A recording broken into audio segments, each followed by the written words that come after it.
I'm going to sit outside in my lovely sunny side of the porch this afternoon, soaking up the vitamin D and chasing off the wasp. They seem to somehow still get in.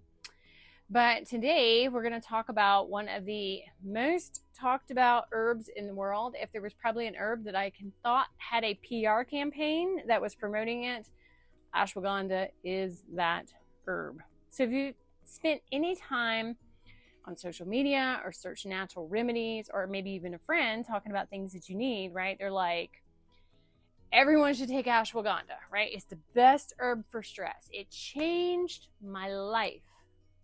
I'm gonna have to watch for this wasp.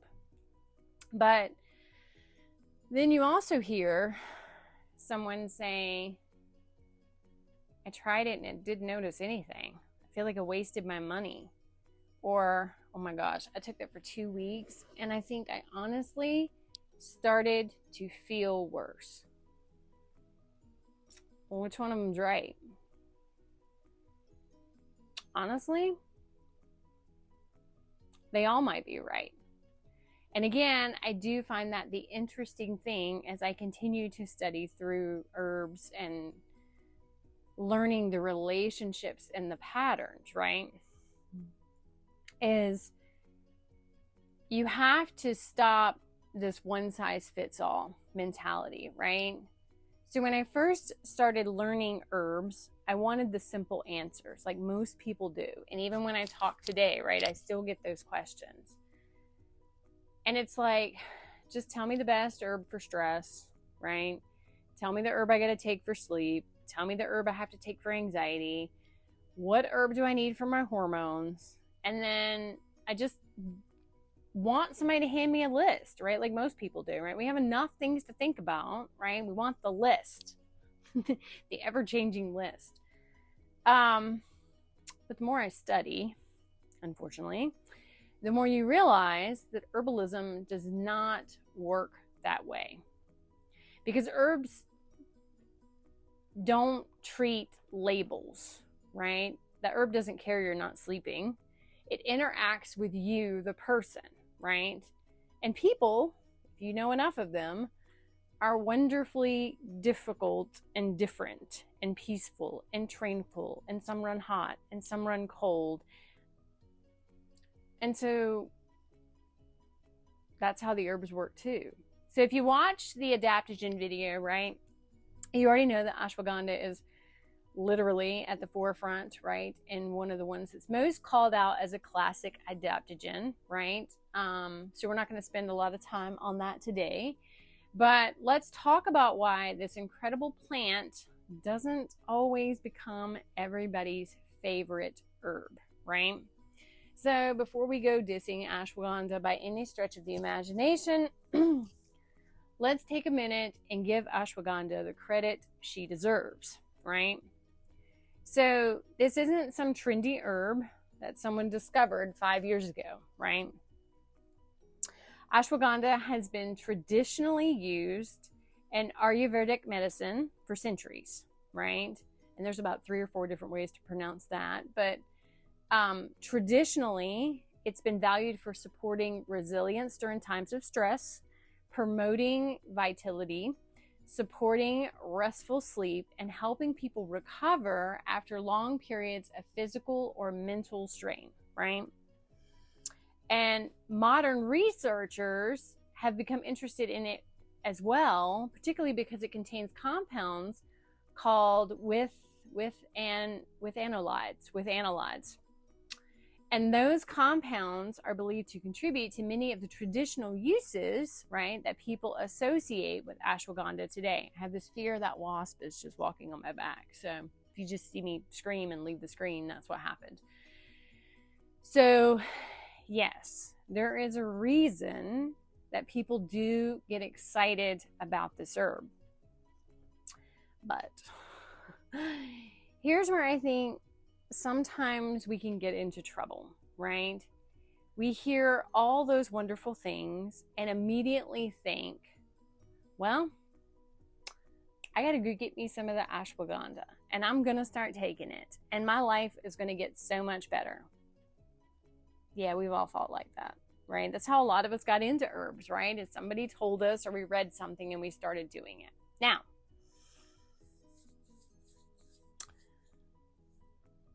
I don't jump into it as quickly as I used to, right? Because now I know to ask a few questions first, right? And that's what we're starting to do here. We want to think like herbalists. Anybody can rattle off a list of herbs, but thinking like an herbalist is very different.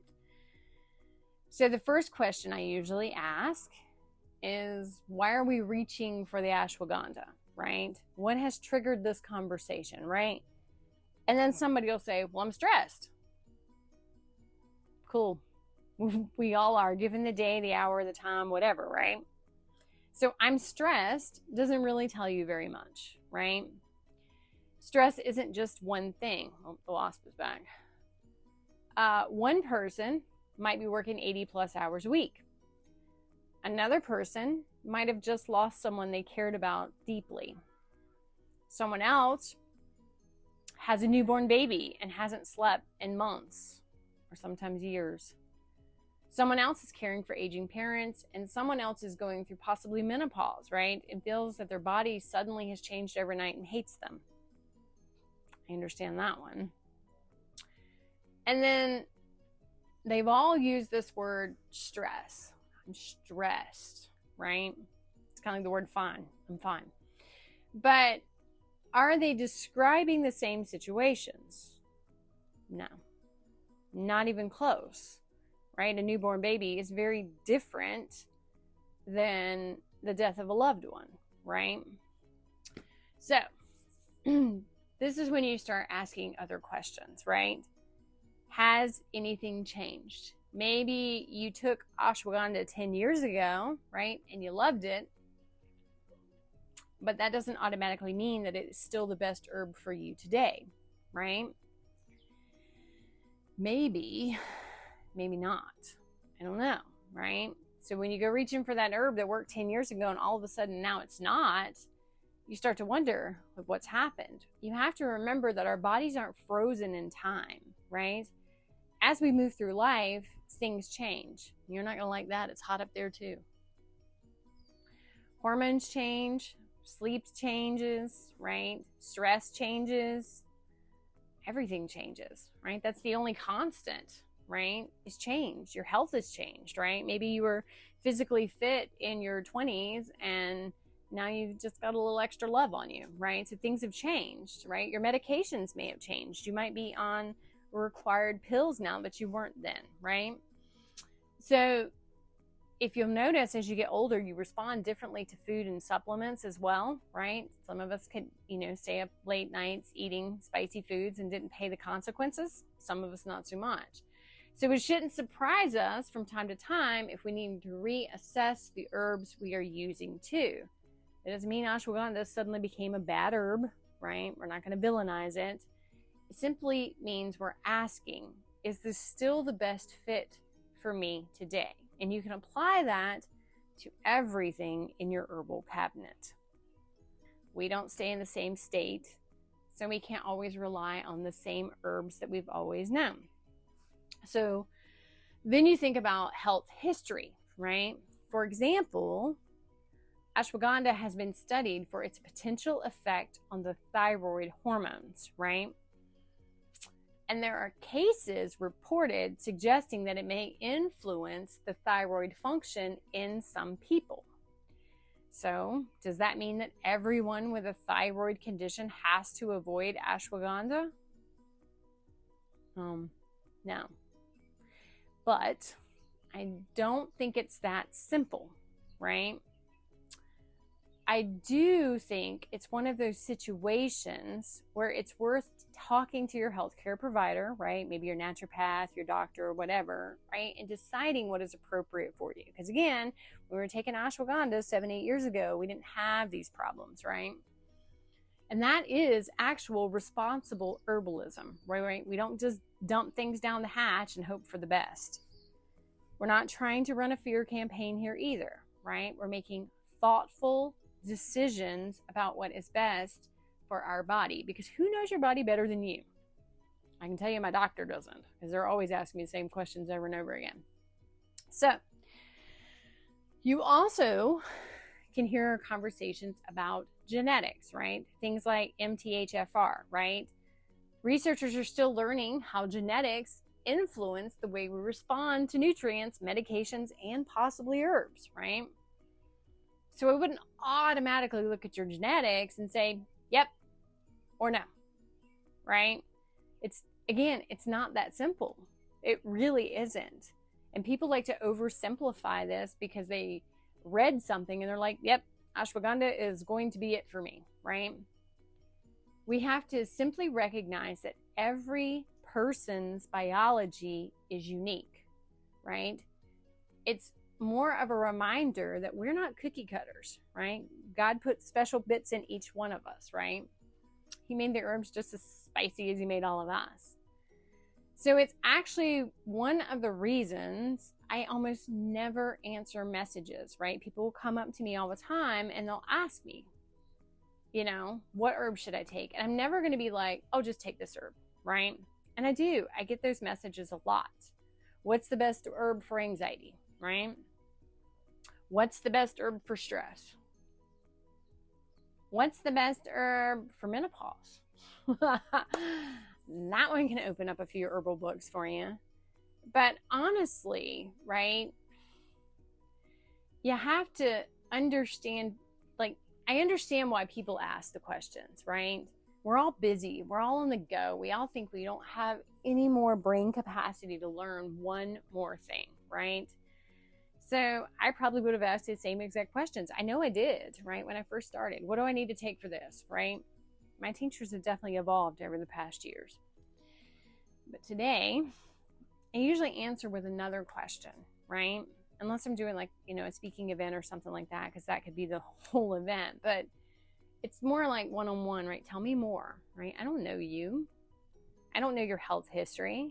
Like if Rivka was to call me up and say I'm having this complaint, then yeah, we can go down that path. But I don't know what medications you're on. I don't know how old you are.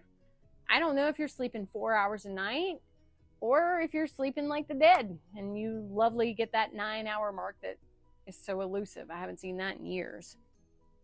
So I don't know if you've been under chronic stress for 10 years. I don't know if it's a recent stressor, right? And maybe you're just having a bad month, right? We all have those. Last week was one of those weeks for me. But every one of those questions matter when you're trying to decide what you're going to put in your body or on your body, right? Because herbs don't work in a vacuum, right? They're not this magical cure-all. And some of them you have to take large quantities before you even start to see the effects, right? These herbs are interacting with real human beings. And that's why I just will never rattle off a list of herbs for people, especially if I don't know you, right? Not because I don't want to help you. I do. We've all been there. We're all frustrated. And that's why I started to do these videos, because I think there's a lot of, you know, take this, do that, but not a lot of reasoning behind how to think through that, right? So play a little game. So let's say after asking all those questions, I decide ashwagandha might not be the best fit, right? Because a lot of people will tell you to take something, but then they don't tell you, well, if that doesn't work, here's something else, right? So does that mean herbalism has failed and you should just burn all your books and walk away? No. It simply means you ask more questions, right? So your next question is, all right, so ashwagandha is not going to be a good fit for me because maybe I have a gene mutation, right? Or maybe I do have a thyroid issue, or I talked to my doctor and he said, no, don't do that, right? Or she said. So then maybe I'm like, I'm going to learn something else. So then I start looking into holy basil, right? It's another herb that's traditionally used to help the body respond to stress, but it has a different traditional profile than ashwagandha does. Or maybe I start reading about milky oat tops. That really was my fire, and I'm waiting for my milky oat tops this year. I'm super excited. I can't wait. They cannot grow fast enough. They often, milky oats will kind of help you in that if you're really worn down type of state. So I'm super excited about them. Not that I'm worn down. It's just something new to learn, right? So if ashwagandha it's again, if I'm like, yeah, I don't think ashwagandha is going to work possibly for you, I'm not going to like take Tulsi, right? Or holy basil, or go get you some milky oats. Again, that's not how I think anymore. You have to get pretty intimate with people to really start to understand it, right? These herbs aren't replacements, right? They're different plants with different traditional actions. They simply become the next place that I begin learning, right? So when I close one, I turn the page in my herbal book, I start looking for something else that might actually work, right? And so here's, so we just keep digging, right? Sorry, Fergus is barking now. So we're not finished yet, right? So we're going to keep going, and we're like, okay, now I have another decision, right? So let's say we do say ashwagandha is the fit, right? Like you don't have anything off the wall, and we're like, yeah, we're going to try ashwagandha, right? Well, now the wasp is back. This is entertaining. So what preparation are we going to do? We're going to do tincture, we're going to do capsule, we're going to do powder, we're going to do a tea, right? So I've already talked about preparations in another video, so I'm not going to bore you with those details again. But every preparation, right, extracts and preserves a slightly different profile of the plant compound, right? So that's important to know.